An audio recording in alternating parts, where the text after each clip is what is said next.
the greatest romance anime of all time. Number 1. My Happy Marriage.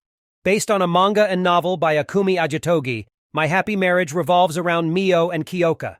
Despite coming from a well-off family, the former has had a turbulent life ever since her mother's death and her father's remarriage to a woman who treats Mio like dirt. When she is sent to Kyoka Kudo as a potential wife, Mio is prepared for rejection, a decision that will essentially leave her homeless. However, she ends up catching the eye of her suitor. My Happy Marriage has a conventional premise that would not look out of place in a fairy tale, and the story even incorporates some light supernatural elements. However, the anime should focus almost exclusively on Kyoka and Mio's relationship. Number 2. Horimia, The Missing Pieces. While not flawless, Horimia was one of 2021's best romance anime, in large part thanks to Izumi and Hori's strong rapport carrying the first half of the season.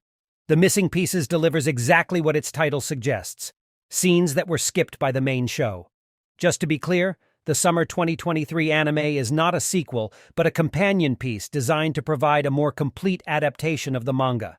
As such, the episodes are likely to be all over the place in terms of tone and timeline. For instance, the opening episode leans heavily into Horimiya's fantastic comedy while pushing romance to the side. Even if this leads to a less consistent overall experience than the original series, Horimia, The Missing Pieces' lovable characters should be more than enough to keep things interesting. Number 3. Shikimori's Not Just a Cutie. This might be a controversial pick, as Shikimori's Not Just a Cutie garnered a mixed response when it debuted during the spring 2022 season. Signaled out as the new My Dress-Up Darling, Doga Kobo's series was hyped up to be a show that it never pretended to be. This is a slice-of-life anime that happens to center around a couple, and Shikimori and Yu Izumi are quite adorable together. There are not all that many anime that start with the main couple already together, so Shikimori's Not Just a Cutie stands out as something unique right out of the gate. While not much happens in the individual episodes, they do combine to create a wholesome look into a young romance featuring two likable characters who are still inexperienced in love. Number 4. Monogatari.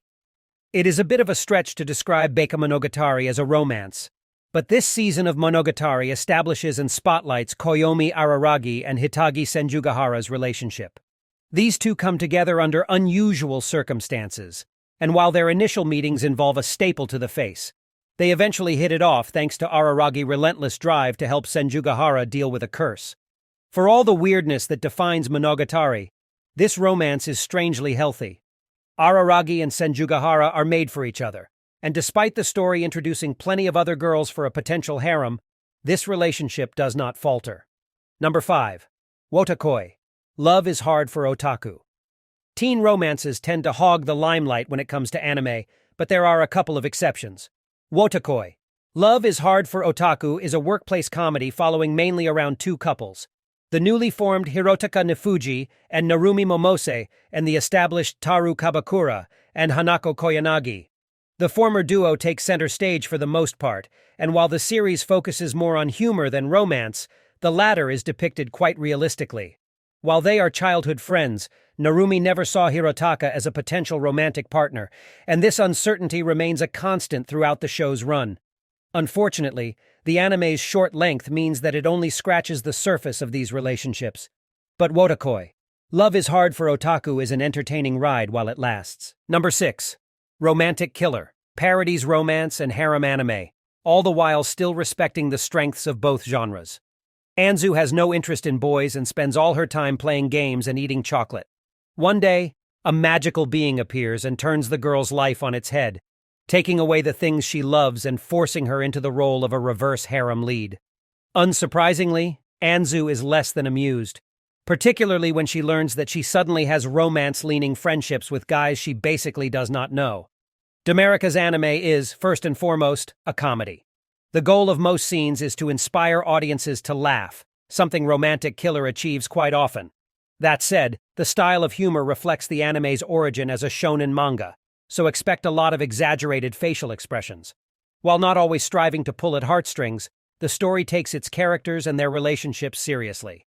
Anzu is a fantastic lead, and the guys introduced as her potential partners are well developed. Romantic Killer is for anyone who wants to both laugh at and also enjoy a love story. We hope you enjoyed our selection of top 5 anime of all time. Stay tuned for more exciting content. And as always, thanks for watching. We'll see you in the next video.